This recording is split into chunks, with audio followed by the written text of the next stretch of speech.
it's a conversation where both people are talking at once. That's amazing, and you make something that's bigger than just the sum of its parts, and it's uncanny and beautiful, and I don't know if I'd even still be alive without music. So there you go. Hi, you're listening to Conversations with Musicians with Leah Roseman, which I hope inspires you through the personal stories of a fascinating diversity of musical guests. Darol Anger is an acoustic music legend, known as much for his innovative fiddle style, beyond bluegrass and jazz traditions, and his teaching. Darol has helped drive the evolution of the contemporary string band through his involvement with numerous path-breaking ensembles, such as the Turtle Island String Quartet, the David Grisman Quintet, and his current touring group, Mr. Sun.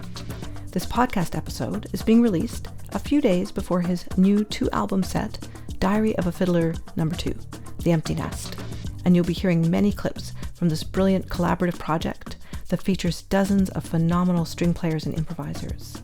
You'll find the titles and performers from these clips in the timestamps, and please go over to Bandcamp and buy this album, which you'll find linked in the show notes. You'll find some related episodes of this podcast linked for you as well, with some of the many wonderful musicians we talked about in this wide-ranging conversation. Anyone interested in the history of American acoustic music will be curious to hear Darol's stories from his long career and his advice to students from his many years teaching at Berklee and online at ArtistWorks. Most importantly, I'm sure you'll be inspired by Darol's openness and generosity to musical connection. Like all my episodes, you can watch this on my YouTube channel or listen to the podcast on many podcast platforms, and I've also linked the transcript.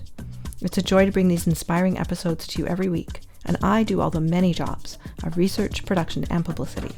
Have a look at the show notes of this episode, where you'll find all the links, including different ways to support this podcast. Well, let me just start by saying thanks for joining me, Darol Anger. It's just an honor to have you on the show. Thank you for having me, Leah. This is great. I don't know how we could even sell a single record without folks like you. I really appreciate it. People that are just interested in music to the point where they'll actually set up a camera.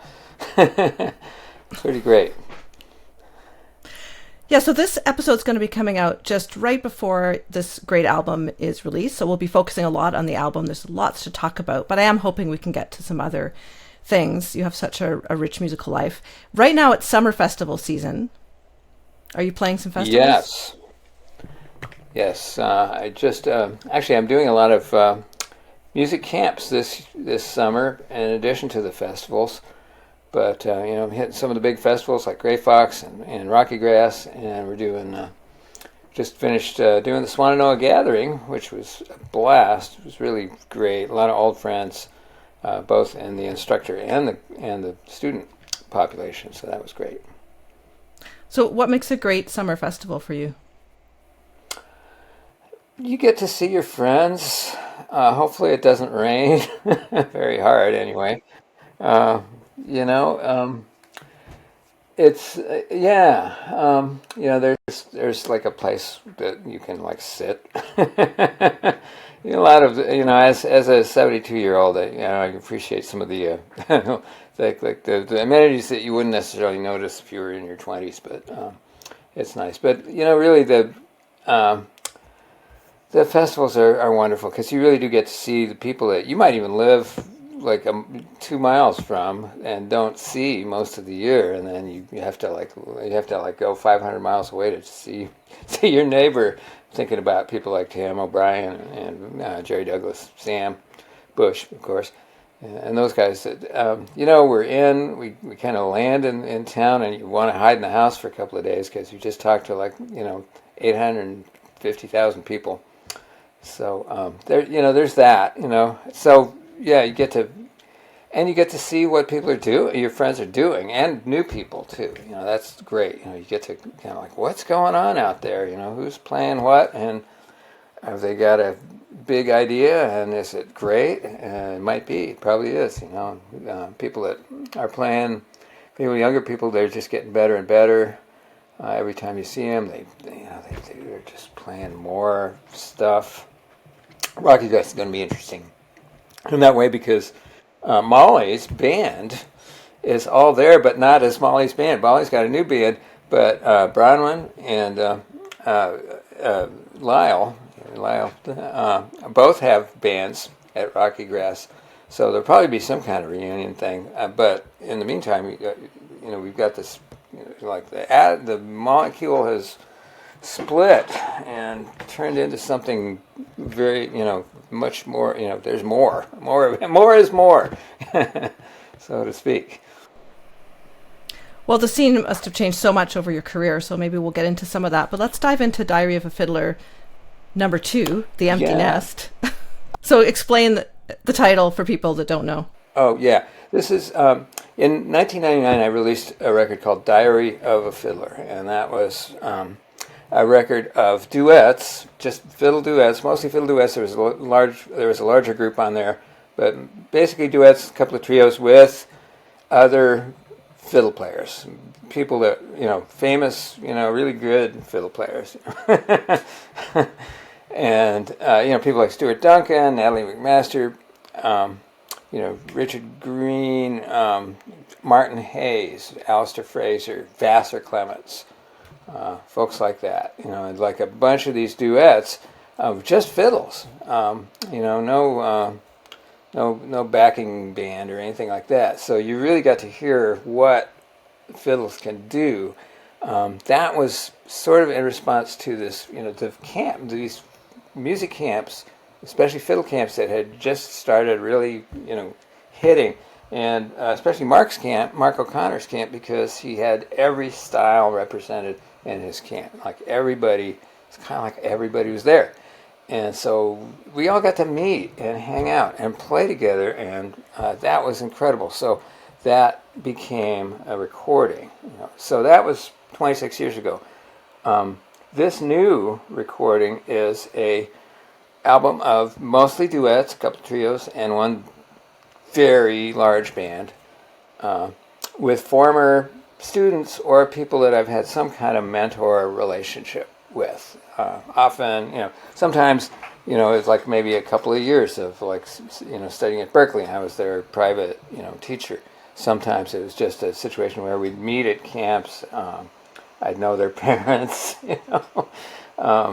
and I might just, just say a word or two or something like that. All these folks seem to be okay with the idea that I've had some kind of mentorship relationship with them, and it's just a lovely thing to come back and all these incredible fiddle players. They're just, they were already good, usually when I met them, and I was lucky enough to get to work with them in some way.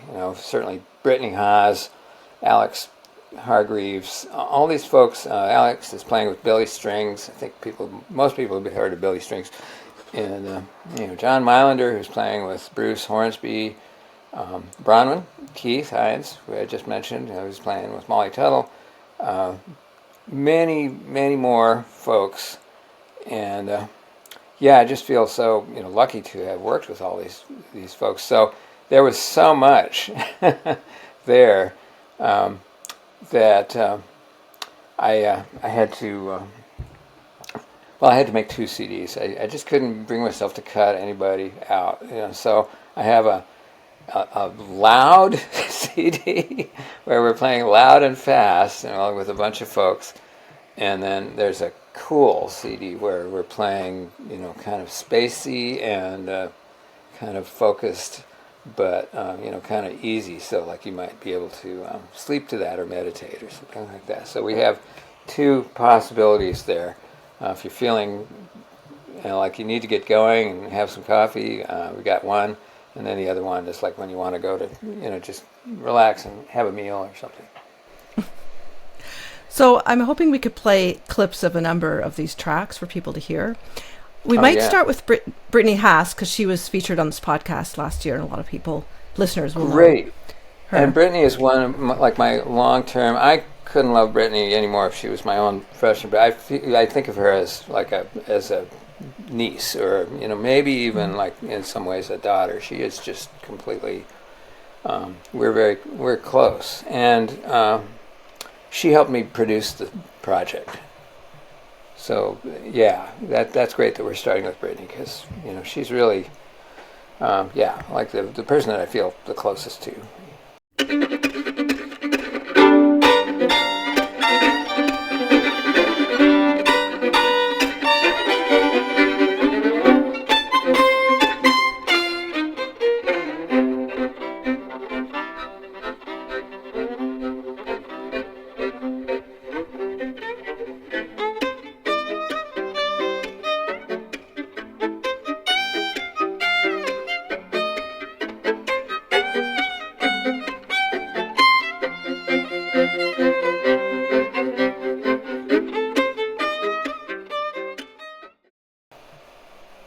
Yeah, you've done a lot of producing over the years, that kind of careful listening. I was curious with this project, were they all recorded in the same spot or not? Well, mostly it was here at my house. We just set up mics in the room, and because it's just two instruments, it worked fine. Just the two fiddles. We just threw blankets over the furniture and a couple of microphones, and we got it. And that was nice because we were able to hear each other really well, and so that worked out very well. Except for this one with the big band where that was during the pandemic. That kind of got the whole project started back in 2020 when we were all trapped in our houses. I was thinking, well, what can I do? And maybe, just like shoot some money to some of my fellow fiddle players. So I made a track of myself playing sort of a bass line to a fiddle tune. Liza Jane, little Liza Jane, just good old fiddle tune. And I decided to do it in kind of a second line style, so like a New Orleans parade style. So it's kind of a different feeling. And then I just sent the track out to 26 different fiddle players, all of whom I have been some kind of relationship with. And I said, just listen. It was just me and a click, and they played to just me and that click, all of them, because I thought it would be unfair if as people in the later parts, they had to deal with all these other tracks, and how are they going to think of to fit anything in? All these people have musical taste, right? So all I listened to was me. So it's like this amazing thing where people are kind of feel like they have all the room in the world to kind of go crazy and do their stuff over this track. And when you put it all together, I don't even know how to describe it. You'd have to hear it. It's mind-boggling and really, I always get a new hairdo every time I listen to it because it just goes straight up. It's just fantastic. Just so beautiful. Really makes me happy. I think it's going to make a lot of people happy. It's very joyful. Sounds like a big parade.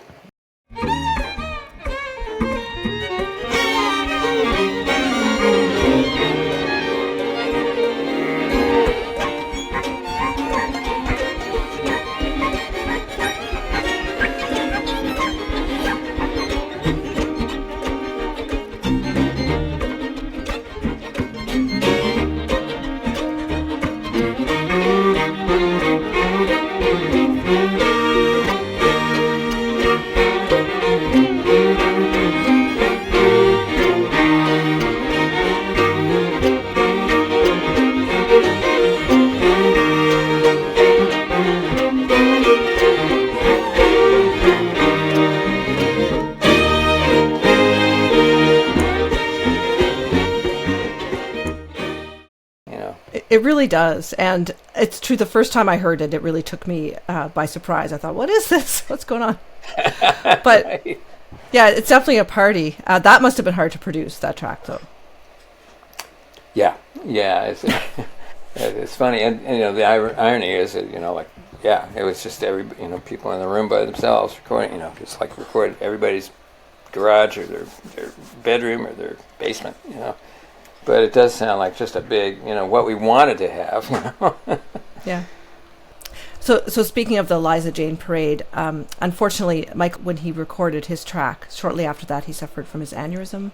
Yeah, it's Mike Barnett. Yeah, just shortly after. He may have done some other things, but it might be if not the last thing he did. One of the last things he did when he had use of his left hand. So there's a very elegiac. It's so joyful, and yet it's like being in a time machine, knowing what's going to happen. It's very upsetting, but his playing is so beautiful. That guy, Mike Barnett, is one of the most incredible talents. But it's not just talent. He worked harder than anybody, and he was mastering like so many different styles of fiddling. He was studying with Tatiana Hargreaves. They were going long distance back and forth. He was studying with her. He was studying with Ville Contreras, the great, probably the most,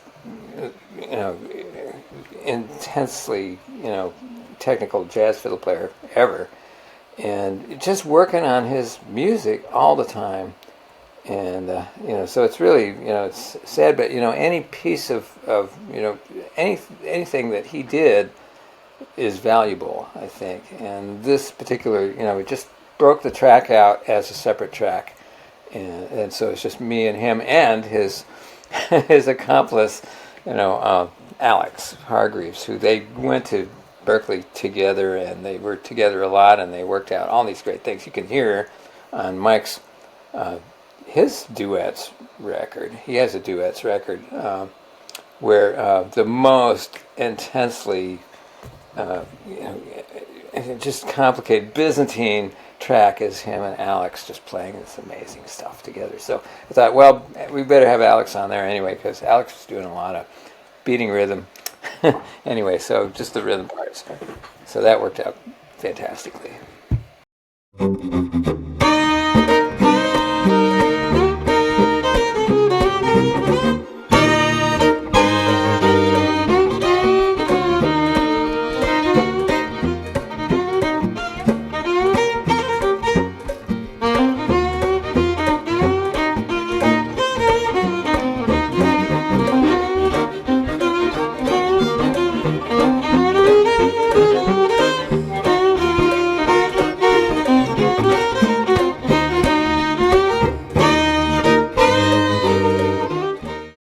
But I understand Mike's gone through a lot of rehab. Like he's doing pretty well. He is doing everything he possibly can and keeping in a positive attitude.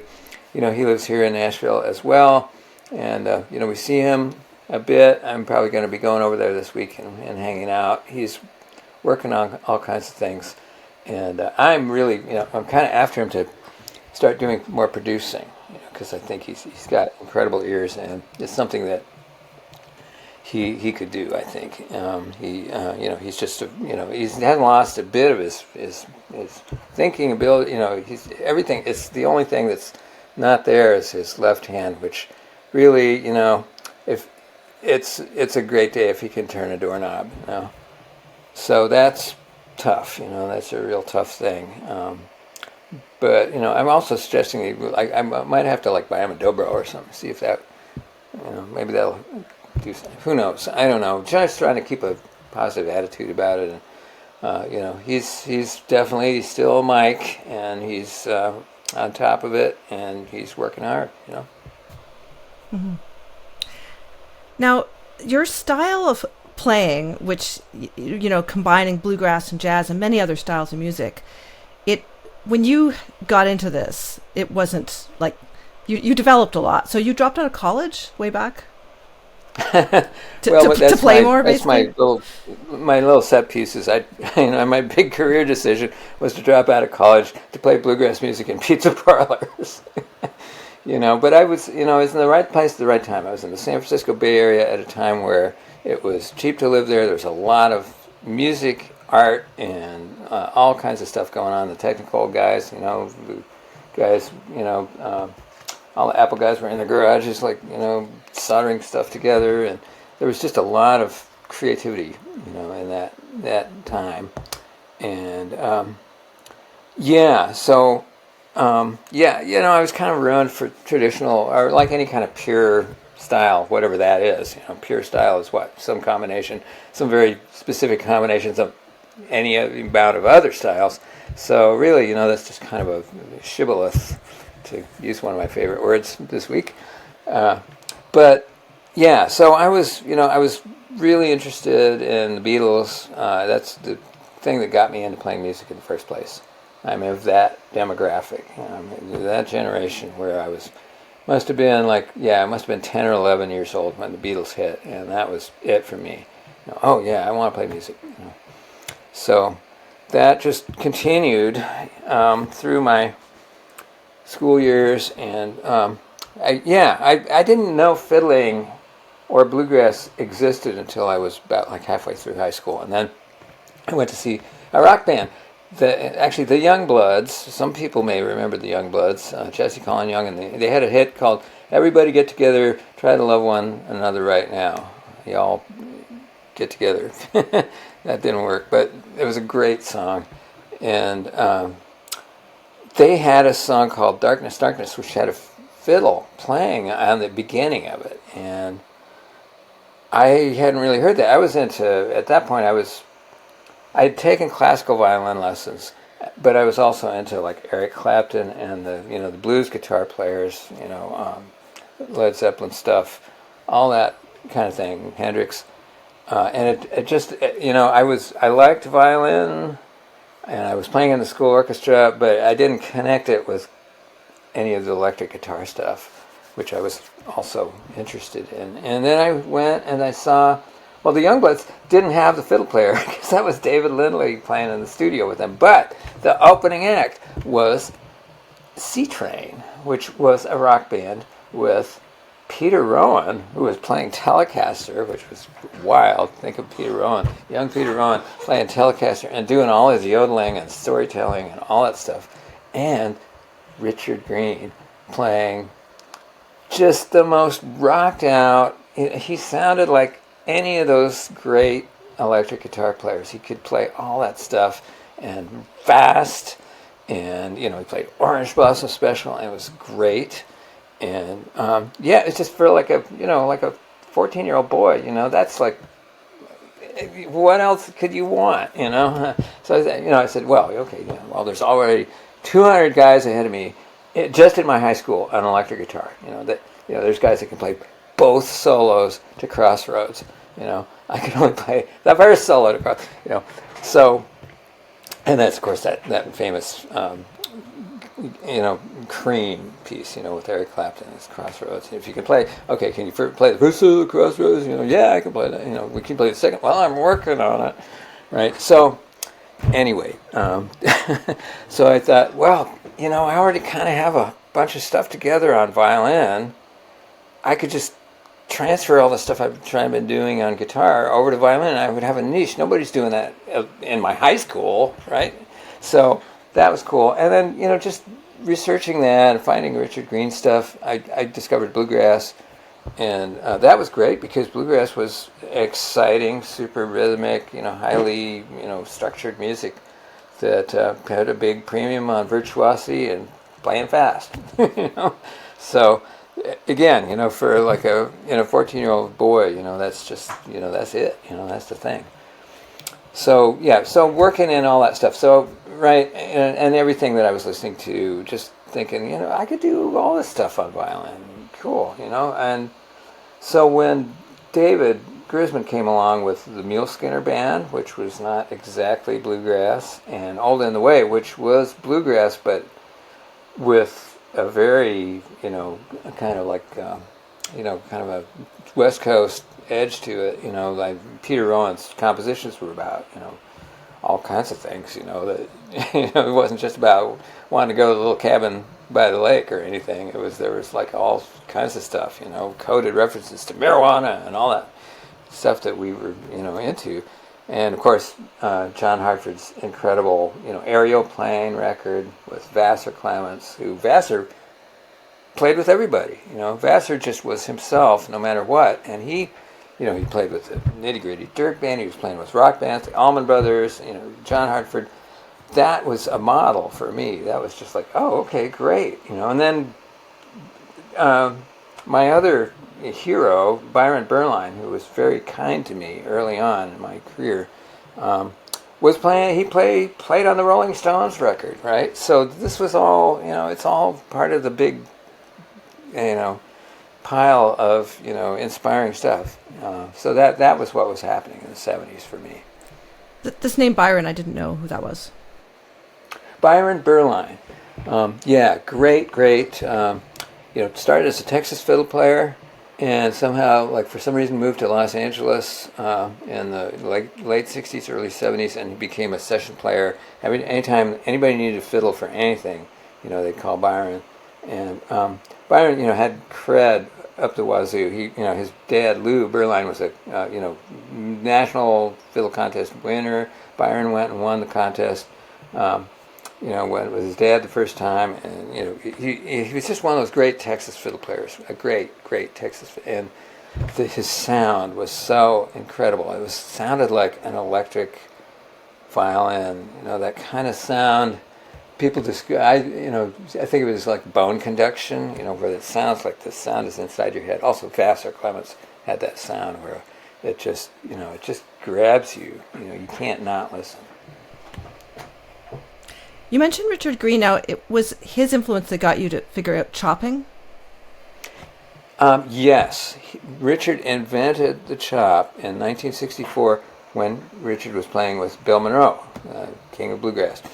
So, and nobody else was doing it yet, and I just thought that was the coolest thing you could possibly do. What I was doing, I was playing, guitar and, playing chords on guitar, and also in my school orchestra, I was usually last chair, second violin, sometimes first chair, second violin, but always second violin, never first. So we were playing all, inner parts and accompaniment parts. And that's kind of what I liked, it's what I was kind of used to. And so the chop was like, oh man, yeah, I can play accompaniment parts and do all this stuff. And Richard showed it to me.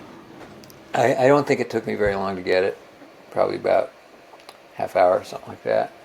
And and then just kind of using it as an accompaniment thing, because we were playing in bands that didn't have any drums. Sometimes you just need to, and somebody would need to hit a backbeat. It's just how it is, because rhythm is the most. If you don't have rhythm in music, then you don't have danceability, and then you don't have social music, and then it's just, you got to have it. For me, it's an essential element of music. Yeah. Well, all your music is so groove-based. I even went back and listened to Diary of a Fiddler from 1978. And I certainly, when I was in my late teens, early 20s, I was listening to the Turtle Island String Quartet. Oh, cool. And that's great. Tracy Silverman was one of my early guests on this podcast. I'll actually link his episode to this. So, of course, we talked about all the listening you had him doing, expanding his horizons, chopping, and all that. Tracy is such a genius, and when I showed him the chop, he was one of those people who got it instantly, and then has developed a whole didactic, a whole program, that really kind of takes it apart and says, well, how do why would you do it? How do you do it? Very, one of the smartest people and one of the greatest violinists. That guy doesn't even. It's not. He doesn't know how good he is. He knows how good he is, but he just doesn't care. He'll just play whatever is needed. I just can't say enough good stuff about Tracy. Love that guy. Yeah. So he plays a 6-string electric violin for people who haven't heard him. But you normally play? Do you play a 5-string normally, Darol? I do play a 5-string acoustic. Yeah. Yeah. And that's, as far as how long I've been playing, which I just clocked over. The little clock ticked over at 60 this year. 60 years playing the violin or some kind of violin-shaped object. And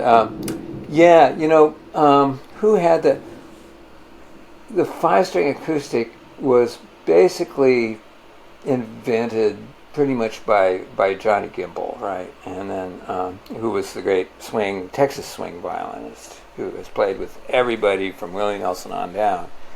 And in fact, I think he even played with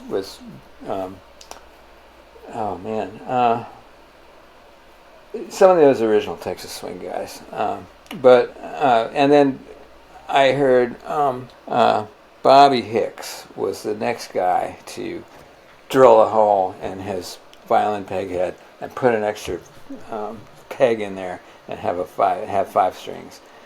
So Bobby did that, and then it kind of nothing happened for a long time, and then a fellow started building these things in Illinois, a guy named John Silikovsky, and then once there were like fiddles that were available, the gates kind of opened up. So the first person that I was playing with was Brittany. She had a 5-string almost from the beginning, and I'm going, man, that's great. That's a really cool 5-string. I like that. I'm not a big fan of the high strings anyway. I want to go low. But it took me a while to find something that sounded like myself. One of the things that people say, well, are you virtuoso? And for me, I'm not really a virtuoso. I'm a stylist. I have a sound that I kind of can't help sounding like myself. I'm a bad imitator. I'm a pretty good, and I worked pretty hard to stay connected, to my heart and my music, and when I'm playing, just put it out there, like what I'm feeling. So that's not always good, because if you're feeling bad, you're going, you gotta you gotta buck it up, so that's what's going on with that. So if you pick an instrument, it's got to sound like you, and so it was hard. It took a while to find a 5-string, but I love the 5-string. I have a 4-string, like Hanukkah Castle says. You mean a 4-string fiddle? You mean a violin? Which is, of course, like violins have 4 strings, for the last 200 years. Although there is a 5-string fiddle, violin, dated 1689 in the Metropolitan Museum of Art. You may know about this, Leah. You're nodding. Maybe you know about that. But it's like, what happened? What went on there? Somebody made a 5-string, and it just looks like a regular 5-string. It's like got all the attributes of a modern violin. Somebody I interviewed was playing with a fiddler, and they were playing a Baroque 5-string violin. I forget the name. So I had looked it up, so I was familiar with this. Yeah. So, a lot of this is probably, it's just, when people got an orchestra and the orchestras got bigger, the parts had to be standardized. People were playing stuff, custom orders, but like if you had half the people with 4 strings, half the people with 5 strings, how do you, write a part for, it doesn't make sense. So, things got standardized when the orchestras got big. Well, unless you're a double bass player. Yeah, right. Yeah, the 3-string basses, all that stuff. Apparently, a lot of them have 5 strings, and it's a thing now. Yeah. Anyway, let's get back to this album. So I'm probably not pronouncing names. So is it Enion or Enion Pelta? Enion Pelta. I'm gonna just grab my copy here. Yeah. I happen to have I think I'm in good with the guy that made this, and I got an advanced copy. Let's see. Okay, yeah, Enion Pelta, who is actually one of the older players on this.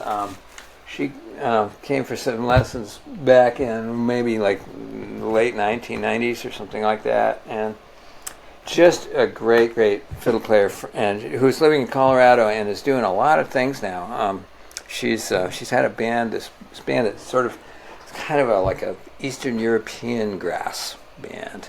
They do a lot of, it's called Tarka, and she's just one of those people that, she can play anything. She can play bluegrass, she can play jazz, she can play Eastern European stuff.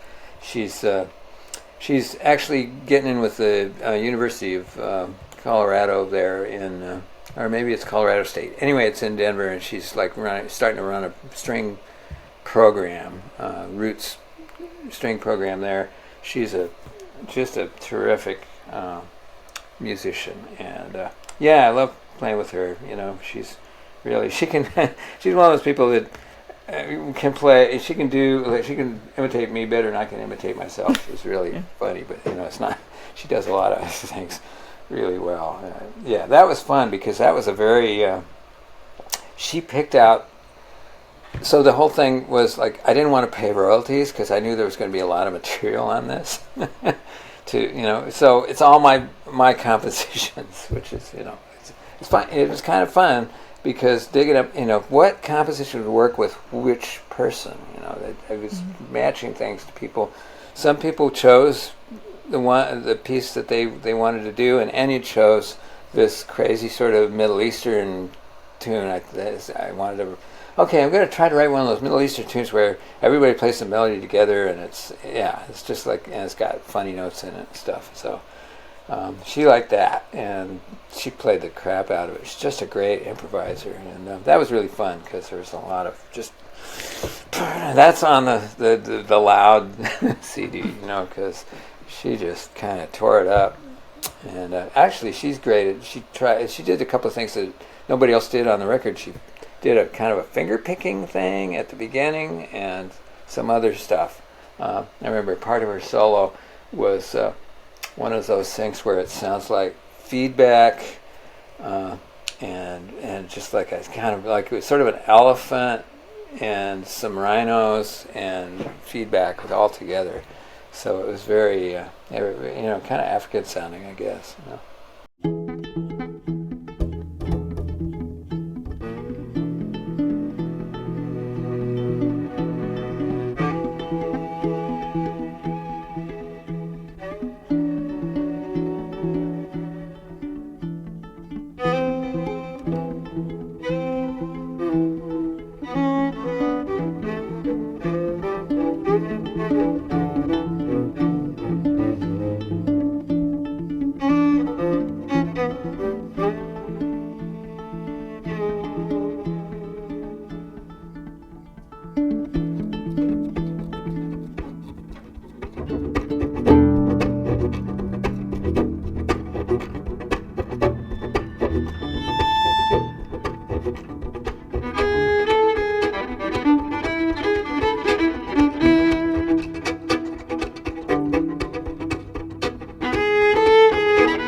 Yeah, I mean, what I find listening to this album, there is just so much variety and color to it, even though it's like, just a couple of string instruments, but... That's great to hear, because really, if you're talking like, mostly just two fiddles, you really have to, like that can be so deadly, So I really, I'm that's always been something where when I'm writing music, I try to, I'm writing in different styles that occur to me, and that's just something that happens. So we were able to, we worked with that, and of course people sound different too, and everybody's got their proclivities. So thank you, Leah. I'm glad.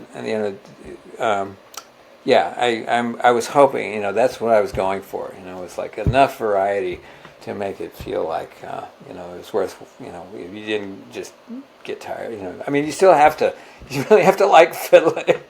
You have to like fiddles to like this record. But it's. I'm glad. Yeah, thank you for that. I'm glad that it feels like there's enough variety.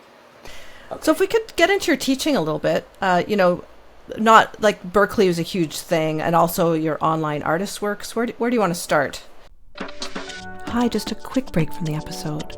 I wanted to let you know about some other episodes I've linked directly to this one with Martin Hayes, Tracy Silverman, Brittany Haas, Joe K. Walsh, Leslie DeShazor, Julie Lyon Lieberman, and Sarah Caswell. It's a joy to be able to bring these meaningful conversations to you, but this project cost me quite a bit of money and lots of time. Please support this series through either my merchandise store or on my Ko-fi page. You'll find the links in the show notes. For the merch, it features a unique design by artist Steffi Kelly, and you can browse clothes, notebooks, mugs, and more, everything printed on demand. On my Ko-fi page, you can buy me one coffee or every month. You'll also find the link to sign up for my newsletter, where you'll get access to exclusive information about upcoming guests. Finally, if you're finding this episode interesting, please text it to a friend. Thanks. Now, back to Darol. Yeah, well, maybe the online thing, because it's ongoing. I've been doing that for, maybe like 13, 14 years now. Doing an online fiddle school with a company called ArtistWorks, which is nice that they're doing it. A lot of people are doing their own programs now, and it just seems like so much work. And I'm still trying to get out and tour and play and record my own stuff and write music and have a garden. So having a company sort of do a lot of the work there is cool, and especially because it's very there's a technical thing that's very cool about it. You can actually, if you sign up, it's a subscription model. If you sign up for this, you can actually record yourself with your phone and upload your little recording of you playing something into the site, and then I respond to that personally. Maybe a few days or a couple of weeks later, you get a personal response from me about what you're doing and how you're doing it, and that's some of the other some of the other companies online lesson things don't do that. It's just you just sign up for you get all these lessons and they're great, but you're kind of struggling through it on your own. So that's kind of a good thing. I'm liking that, and it just keeps going on. And I've developed a kind of a nice relationship with a lot of folks who have been on it for 5 or 6 years, and they make progress. It's great. A lot of dear friends, and when I go play shows, some of those folks will show up, and then I get to meet them in person, and it's always great. So that's cool. And then I spent 10 years at Berklee College of Music in Boston. Before we get into Berklee, I just wanted to follow up with ArtistWorks. Yeah, because I talked to Brittany about it as well. I mean, I had done a little bit of video feedback with people early in the pandemic who are in different time zones. I find it a hard thing to do, and I was wondering if you get a little overwhelmed because there's so many people that you're working with. And yeah, well, there's other friends of mine who are also run programs on ArtistWorks. Mike Marshall, the mandolin player. Tony Trishka, the banjo player, and guitar player Brian Sutton, the guitar player. We're all in kind of the same kind of bluegrass category at ArtistWorks, and Mike especially. I think he gets a lot of people. I think the fiddle players are a little more shy, so not everybody is going to make a video of themselves because it's bad enough to hear yourself on tape. But to see yourself on video trying to play, I know that it's kind of miserable for me because I make faces when I'm playing. And it's just, from 30 feet away in a show, it's not that bad. But if you're right up on a camera, it's, so I get a regular, I just have to stay on top of it, But every week I just go in and do 5 or 6 or 8 or 12 or, 17 or but that's the thing. I mean, it's usually the submissions are only about 3 minutes or so, 3 or 4 minutes, and then what's nice is I can watch those a few times and really zone into what's going on. I don't have to just make a spot judgment because it's a lesson, we got to get out of there in 45 minutes. It's also nice for both the student and the teacher because you can do this at 3 in the morning in their basement if you want. You don't have to make an appointment. That's the worst for me, having to make an online appointment. I always miss them. I almost missed this one, as a matter of fact. But Sharon, my wife, reminded me, and so I was able to clean up. I was out digging in the garden. So. Yeah, so that's nice. It's kind of an on-demand thing in some ways. All those lessons you can just take them anytime, and then the exchange thing is also kind of you can listen. It's always there, no matter what time it is. And so people with kids or schedules, people with lives can fit this stuff in the cracks, and you can just do it for 15 minutes or whatever length you want at any time. So that's a great thing. And your wife, Sharon, she plays banjo and bass? She is a bass player and a mandolin player. She's a Oh, mandolin, no. great mandolin player. Yeah, Sharon and I both have the distinction of having played in bands with Tony Rice, which a lot of your viewers may know that name because he's kind of one of those guitar gods. He's up in the pantheon with Django Reinhardt and Eric Clapton and those folks. Yeah, a very intense experience. So yeah, Sharon's Sharon's got a mandolin program on the competing platform, Peghead Nation, which but she doesn't have to do the like the interactions. All she just makes these great lessons. She's an amazing teacher. Okay, so if we could jump over to your years at Berklee. Oh yeah. Well, I was at Berklee from like 2007 to 2017, or maybe 2008 to 2000, whatever it was.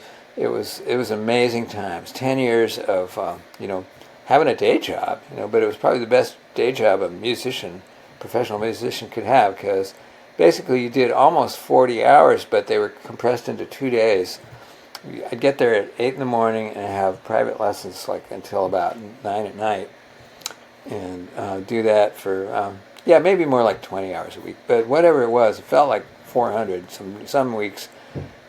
You get you finish up at 9, like really all these kids. I mean, most of them were kids in the sense of being under 21, but you do get some adults, people in their late 20s who want to go back and really complete their education. They just want to get serious about music. But the cream, like just the best music. It's Berklee. It's got a worldwide reputation, and so I get these kids that were coming in. They were like playing. I mean, as far as like the number of notes, like if you wanted to like,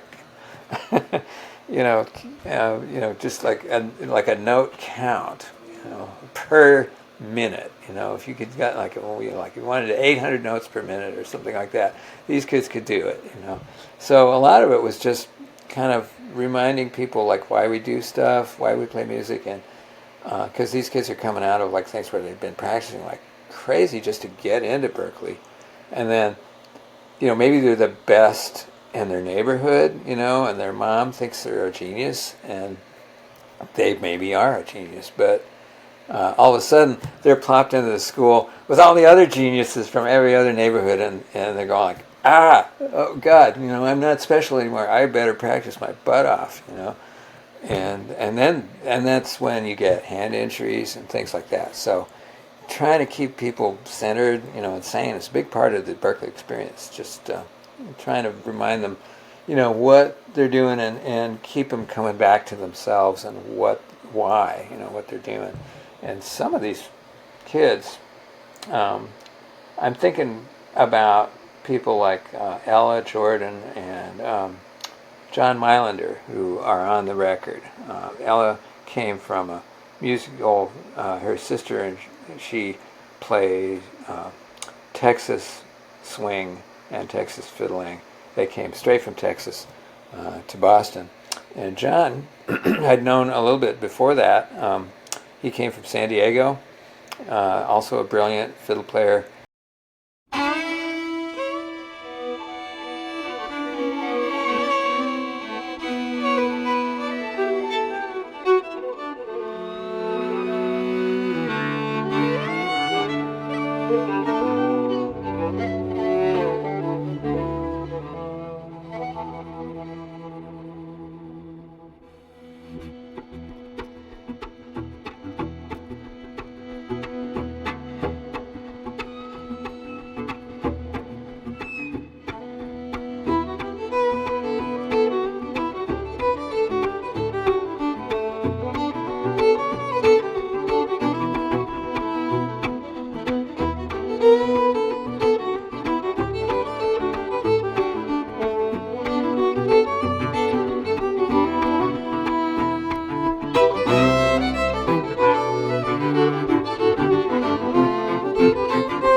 but they were all asking questions like, well, why would you want to play all these weird notes against a seventh chord? Like, what does that do? And those are the questions you want to hear.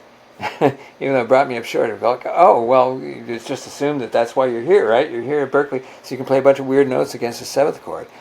I'm going like, well, what are we saying when we play, a B flat and a C natural against an A chord, which has those particular notes are just like a half step away from the notes that are in the arpeggio, right? And sometimes, in jazz, right, the thing is you're never more than a half step away from the right note, but sometimes a half step away is the farthest you can possibly get from the right note, right? So, like, what is the, and it was so great. I said, John, you just asked the question of the, that is the most important question.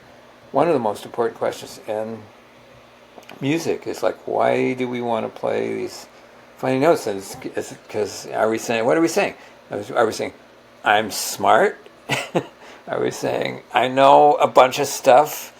What is it? So that's the meat. That's where I was trying to get there with everybody. Whether or not they were studying jazz. There's a lot of those folks. The only note of jazz that they probably played was maybe in school, and they are not playing jazz now, but they are improvising, which is really cool. Jenna Moynihan, one of the great Celtic fiddle players of all time. I don't care who you put, she is just so incredible. It's just hearing her is like hearing all the fiddle players put together in one, and it's this beautiful, just so perfection. It's personified. It's just a beautiful, beautiful player. So yeah, I got her playing like some seventh chords a little bit, but mostly it was just trying to get, getting relaxed, just playing, like being able to just play something off the top of your head, right? Just improvising in general, whatever style you're playing in.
And just enjoy it. So a lot of it was just, playing together in a positive emotional and mental environment, just like we're doing on this record. And that was the program. Mm-hmm. And in terms of interaction with the other faculty, Berklee's must have changed a lot over the years. Like Joe K. Walsh was also on this podcast. I think he was like, when he was there wasn't really a mandolin program as there is now. Yeah, right. There really wasn't, and they had just hired a great mandolin player, John McGann, who might be a familiar name to some folks. He has some records out on Rounder, and he was definitely a beloved figure there at Berklee. It still is. It's a small string faculty, but super supportive. There's the joke about, college faculties in general, like, why is there so much backbiting and backstabbing and just like, horrible feelings going on in academia, it's because the stakes are so low. And but that was I just feel so lucky to have such a positive experience. Mimi Rabson, Rob Thomas, Mac Laser, who really put the thing together, Melissa Howe. I thank all those folks on the record. There's a lot of thank yous going on. These kind of Pied Piper types like Mac Laser and Allistair Fraser, who really, just draw young people into this world, where they can have meaningful emotional and physical interactions with other people of any age, including their own age, without the weirdness. It's just, intense, meaningful interactions with other people through music that you don't always get. How do you get that? Like something where, you can sit at a cafe and talk about life and have a real good, intense conversation, but when you add in like just getting in sync with another person and at so many different levels, it's not just breath, it's heart rhythm, it's thinking about, it's thinking what is that other person going to do, how am I going to make that better, it's a conversation where both people are talking at once. That's amazing, and you make something that's bigger than just the sum of its parts, and it's uncanny and beautiful, and I don't know if I'd even still be alive without music. So there you go.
You've toured a lot over the years. Do you want to talk a little bit about like playing challenges or, there's different, staying relaxed. We talked about avoiding injury. Do you want to get into any of that? Oh, yeah, sure.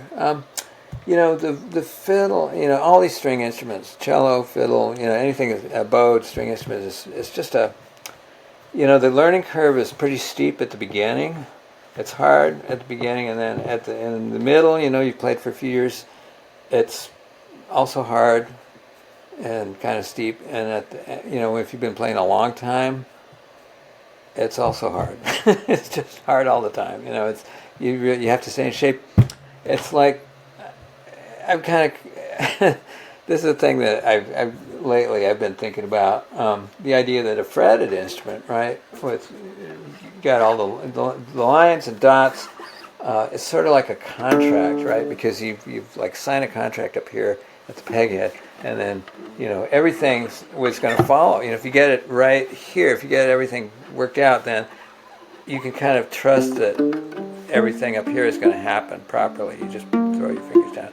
But with a violin, it's just a big, or cello, or any of that, it's just a big blank black space, right? And so with the fretted instruments, like civilization, but with the violin, you kind of have to kill your own food and build a fire to cook it, every time you want to eat, right? It's like the wild. You're always out there, like, kind of constructing your own reality, installing the frets every time you play. So it's kind of like, I feel kind of this sort of like there's a tribe of kind of crazy people who, just persist, and like we're just pursuing perfection, because you can get like the possibility of getting perfectly in tune on a bowed instrument. The possibility is there somewhere out there. It's there. You can sort of maybe get there someday for a minute, So pursuing that, and of course the range of expression is very wide. I mean, that's one of the great things. And I'm really, I'm pretty, proud. Like you mentioned, there is a lot of variation in the way people sound. What we're doing, the range of sounds. That was part of the original thing with the Diary of a Fiddler. Was the original cut was I kind of just playing around with accompaniment to all these great fiddle players, and like, well, what can you do? All the different things that you can do to make a complete sound. Just like suggest the sound of bass, drums, piano, guitar, whatever, with just with just a violin, or just a viola, or a baritone violin, which is lower than a viola but higher than a cello. And since then I've gotten in this baritone violin that is the same as a cello. It's the same range as a cello, except it's got an E string, which the cellos all hate me for. And that's a great thing too, because then you have a much wider, range of so I can play like bass notes and things like that with that instrument.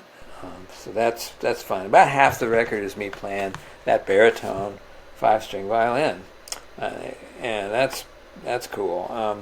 So that helps, make more variation in the sound.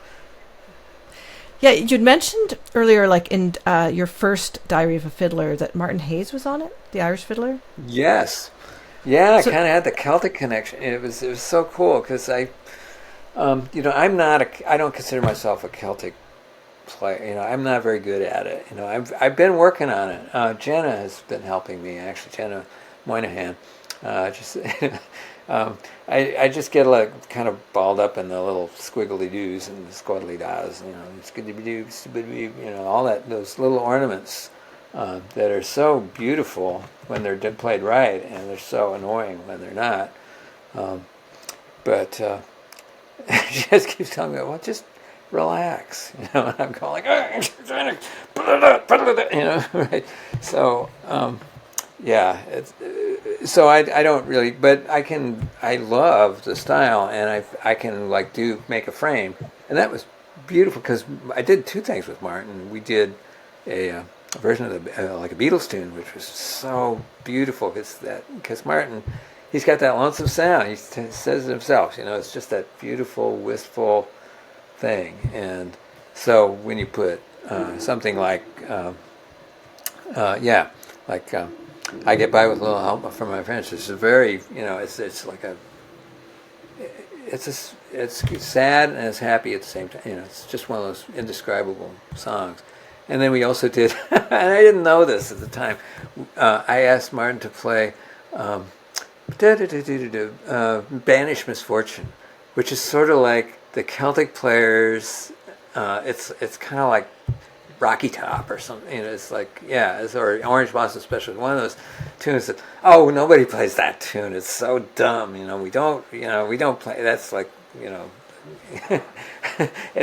nobody plays that tune. It's overplayed.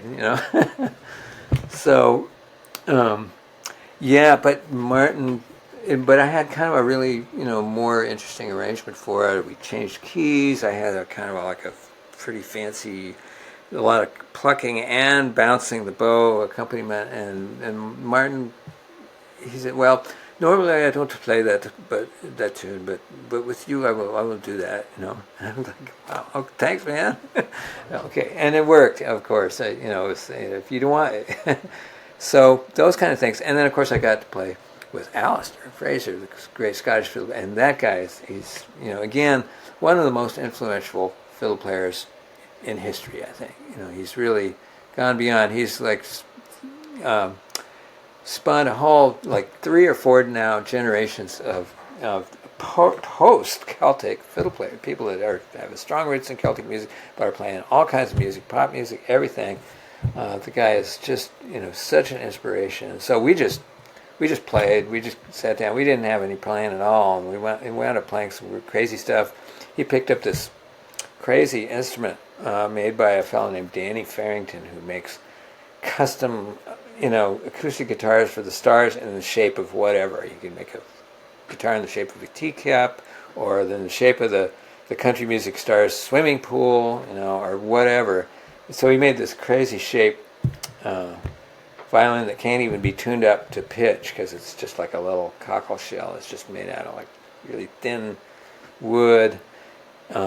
It's just got this crazy shape. Half of it is missing, but it still sounds cool. And so Allistair picked that up and was like, oh, I will play this. Let's goof around on this. And so we wound up playing some crazy, like a Strasby, which is kind of a march, like kind of a martial march kind of thing. And we just turned it into this crazy, like just blowout, jam that went on and on. And yeah, so he's a real, inspiration to me. So yeah, I played a duet with Natalie MacMaster, who is Celtic in the sense that it's it's like maybe the original Scottish fiddling from Cape Breton. Natalie is super inspiring to me. She I think she brings out when I wrote a tune just for her to play with me, and I think it's one of my better tunes ever. She's just so great and a beautiful personality. You probably interviewed her. I don't know. She's just so wonderful. Yeah, I haven't, but she plays with our orchestra quite often here in Ottawa. Oh, fantastic! That's great.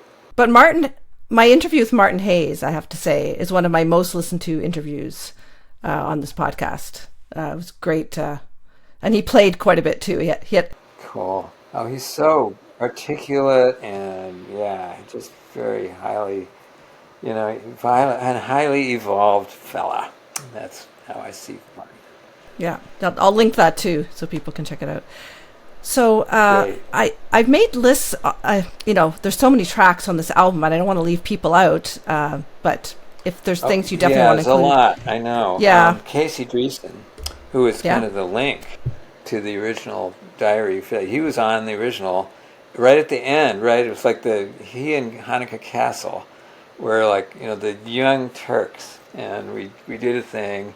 I recorded that somewhere up in Vermont, somewhere in a big hall, empty hall, and so I had to get Casey because he's done so much with the chop, and I had this great sort of the gospel, like kind of like a gospel tune kind of thing, and it just was perfect. I was so proud of how that turned out. Casey really worked on it, and we had quite a bit of it is like through composed, it's written, and then of course we played our solos back and forth and did a couple of mutual solos, but the ins and outs are very highly arranged. He just learned it, and man, it was just great. I love working with Casey because he's so methodical and works really hard, and we get a good blend, with the baritone and his 5-string. Go.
So, do you want to talk about Emy Phelps? I was with Emy for the 10 years that I was in Boston teaching, and she, I think, she's obviously a musical genius and one of those, kind of invisible virtuosos who was, just could kind of do anything you needed to do on the instrument. Great musical memory. I never had to worry about whether she would remember. We were doing all these really complicated arrangements. I never had to worry about whether she would remember the arrangement. She remembered them better than I did. Really the first vocalist that I was able to work with in a meaningful way. One of the greatest singers, I think that I've ever heard, really. And just a beautiful, extremely complicated and very deep person who I miss terribly every day. And I'm glad we were able to make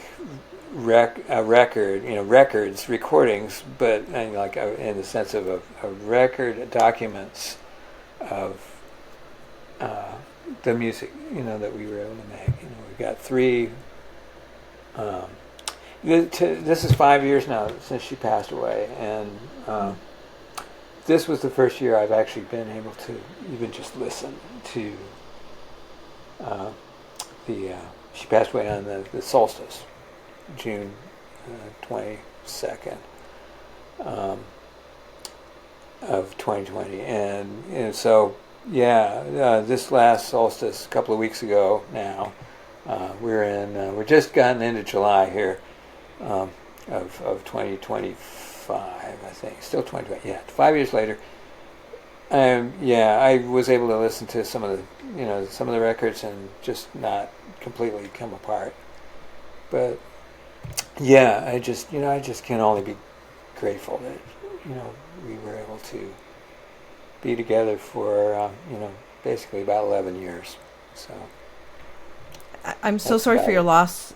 I hadn't heard of her, but then I listened to your albums and her albums because they're right on your Bandcamp. So that was a wonderful discovery to know about her. Yeah, she'll just take you to the deepest place, and definitely. And I'm just lucky to have been able to be around her, for the time that I was. And Darol, your tune, the Crooked Road to Emy, was that written for her? Yeah, she made a recording.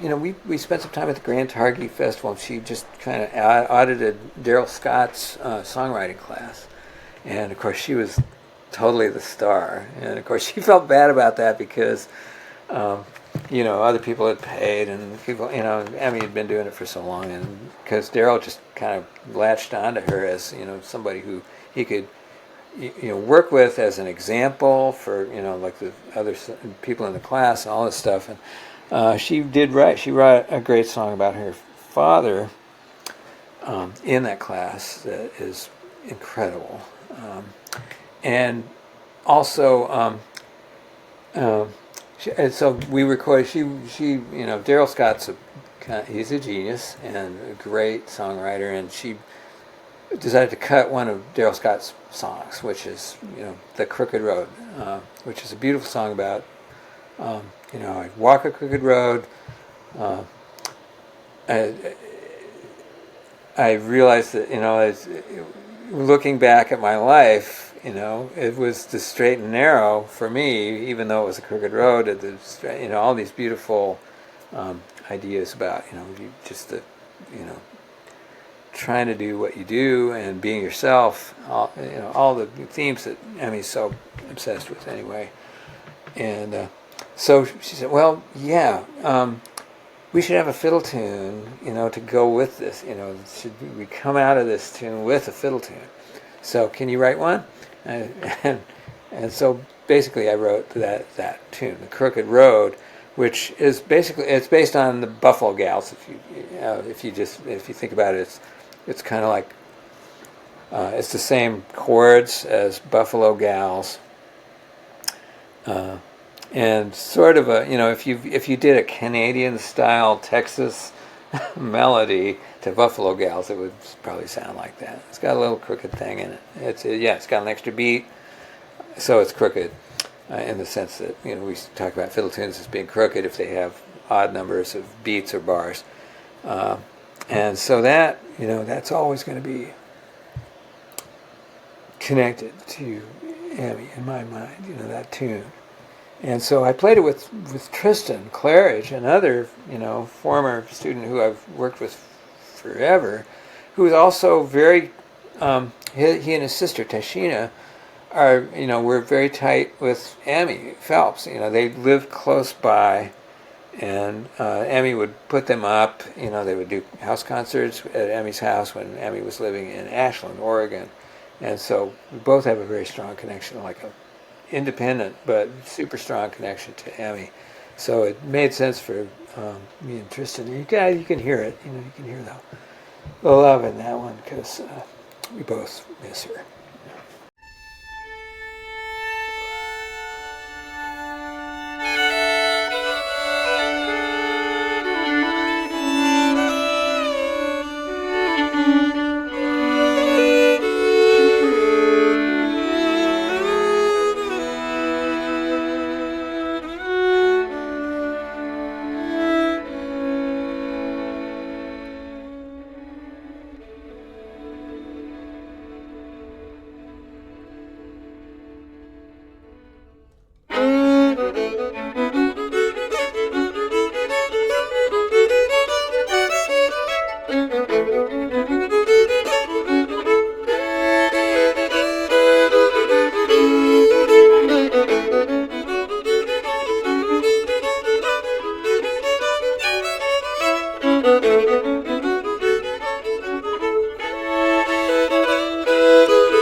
In terms of your current projects, so you're playing with Mr. Sun? Yeah. What a great Mr. Sun is in his 12th year. Yeah, well, Mr. Sun is my, main band and has been for 12 years. I love it. I love that band. I think it's ironic that I would probably, still be playing in, the same format, violin, mandolin, guitar, bass, because that's kind of, the band that I kind of started with, right? Well, two mandolins, the David Grisman band, was basically that format. But these guys are not only at the top of their, field, they're all, some of the best players ever, but they're fully individuated. You can tell exactly who's playing, and with me, that's kind of my thing too. So we have this, it's just you can tell it's Mr. Sun, like, bam, and we're good friends. We love each other, and there's all the usual stuff in a relationship. There's, little, annoyances and things like that, but basically we are just committed. We love playing together, and the music is just, there's nothing like it. So I love that group. We've recorded another record, which will come out in a few months. I don't know when, but I don't know. We want to. I'm trying to think of something I could wrap up here. As far as the record, which is, I'm just so excited about it coming out, and it really feels like sort of a valedictory kind of project. It's it's kind of, I feel like it's something that I'm proud of, that I was able to work with all these incredible musicians, and, I certainly don't take I don't take responsibility for the way they sound or anything like that. They sound like themselves. When they showed up, they sounded like themselves, and they were already great. But I feel like I didn't mess anything up with them, and we had a great time. And I think that if you're just being able to play this, is a lot of improvising. Just playing together, just these sort of open musical conversations that just go wherever they go. And there's some really like magical moments, especially in the endings. Some of the endings we just kept going until it ended, and we didn't even know it was going to end, and then all of a sudden this perfect moment happened.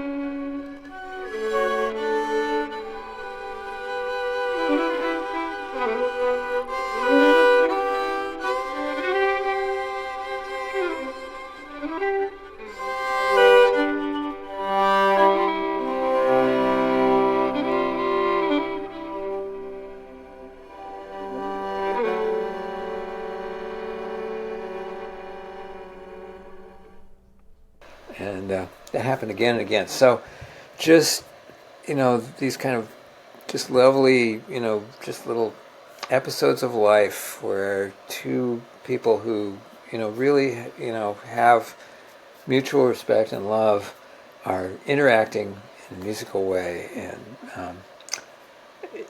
and according to their, individual personalities. It's just a beautiful thing, and I just feel so lucky to be able to make music in that way. That's kind of what it's about for me, life and everything. And so, if this was, I hope it's not going to be the last project I ever do, but if it was, I would be fine. I could leave. Anyway, so that's it. I really want to thank you for taking the time to do this today. Oh, Leah, it's been a pleasure, and thank you so much for making this happen. I really enjoyed talking. I know I've been talking a lot, so that's the idea. But I'm curious. You were gardening right before this. What are you growing out there? Oh, well, it's Tennessee down here, and you can grow just about anything. Right now, the tomatoes are coming up. They're doing pretty well. We got green ones. Okra, of course, since it's the South, you got to grow some okra, and peppers, a lot of different peppers. Growing some. I'm not a big fan of hot peppers, but I do like these Cubanelles, which are really good. They grow well here, and you just pick them when they're really small and then fry them up. And then some poblanos, which are always nice. I just put in a bunch of squash, different sizes of squash, so hoping to get some really good squash plants going, because we're going to want to eat a lot of that stuff this summer. So just kind of standard stuff. Not a huge garden, but big enough to make a difference. How do you deal with the okra? How do you cook it? Do you pickle it?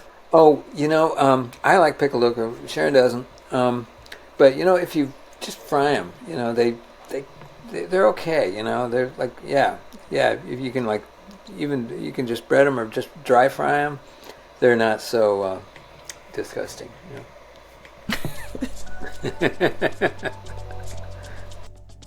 I hope you enjoyed this episode. Please share this with your friends and check out episodes you may have missed at leahroseman.com. If you could buy me a coffee to support this series, that would be wonderful. I'm an independent podcaster, and I really do need the help of my listeners. All the links are in the show notes. The podcast theme music was written by Nick Cold. Have a wonderful week.